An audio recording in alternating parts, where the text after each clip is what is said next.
And we're back on Sunday and continuing talking about my drone flying adventures and showing now is a video I made a few days ago going above a house, looking around the neighborhood, and then coming back down just to show what you can do with a small drone that's actually this small.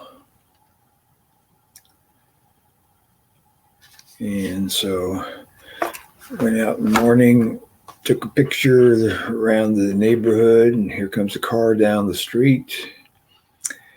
And works out pretty well. Has a 12 meg camera. And drones are legally allowed to go up to 400 feet, although they're powerful enough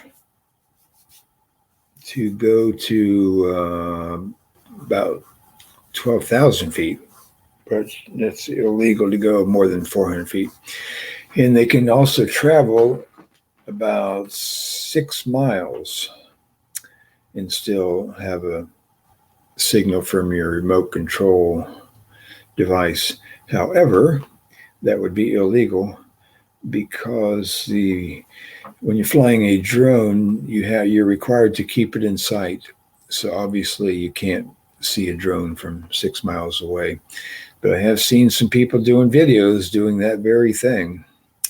But that is not allowed to do. So anyway, it's pretty handy for taking pictures of just about anything as long as you're not over people or over vehicles or around something that would be unsafe to do. And they have apps that you can get to verify that you're in a safe location to fly. In fact, Google has put out one just a few days ago that you captures your current location and checks all the hazards and special airspace and airports and whatever, and lets you know if you are in one of those areas and what the stipulations or what the things are that you would have to abide by, like only going to a certain height, for example, or not being able to fly there at all. So Google's into that now, and of course, the federal government, the FAA, has some websites also that do similar things to show you where it's safe to fly and what you have to be aware of if you're around an airport and so forth. So anyway, there's lots of stuff out there and an amazing amount of information about flying drones. I was just totally amazed when I started looking around. And it can become overwhelming. And one of the newest things just a week or so ago is that the government now in the United States requires you to take a little test to make sure you know what you're doing. So everybody that flies a drone, no matter what kind of drone it is, how big or small, no matter what age you are required to take this little test and carry the little certificate that you passed the test with you whenever you're flying your drone. Now, chances are you may not be stopped by anybody, but if you are, you better have that little certificate on you because you could be in some trouble, especially if you're doing something illegal. You can be sure you'll be in big trouble. So anyway, just a quick little Twitch cast to demonstrate how you can fly a drone like this, get your little certificate to fly it legally, and the certificate you get is just to fly it, well, for anybody, but it allows you can have a drone like this and fly what's called recreationally, which means you're only doing it for fun.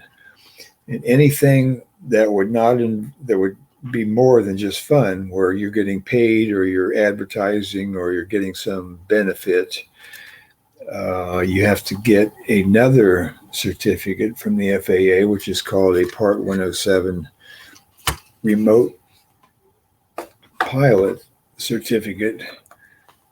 And you have to study for that quite a lot, as it turns out, because even though have a private pilot's license, there was a lot of tricky questions you have to answer to get past that. And I did take that test last week, did some Twitch broadcasts about that.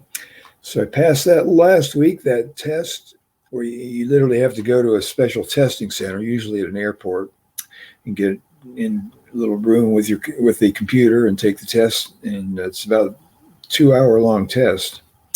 So pretty extensive. And that's for people who want to do more than just recreational piloting. And there's a lot of some extra things you're allowed to do that way. Of course, you're allowed to get paid as well, but you can also fly in different areas that a recreational pilot could not do. You can fly over buildings and towers, depending on where they are. So there's some things you can do with a Part 107 remote pilot certificate that you can't do as a recreational pilot. And similarly, you have another thing you can do is you can fly at night, and you can fly over people and in vehicles with the Part 107 with some particular things you got to follow, including kind of lighting at night for your drone. And you may have to check in with airport or FAA if you're flying in certain areas to get permission.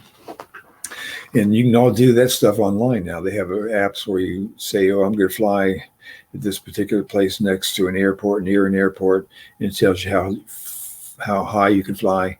And then you log in saying that you're going to do it at a certain time, and it automatically sends it to the appropriate authorities so they know what you are doing. Okay, so anyway, that's about it for today on a Sunday, talking about drones again. And we'll see you again tomorrow with something else to talk about. So have a wonderful weekend, whatever's left of it, and we'll see you next time.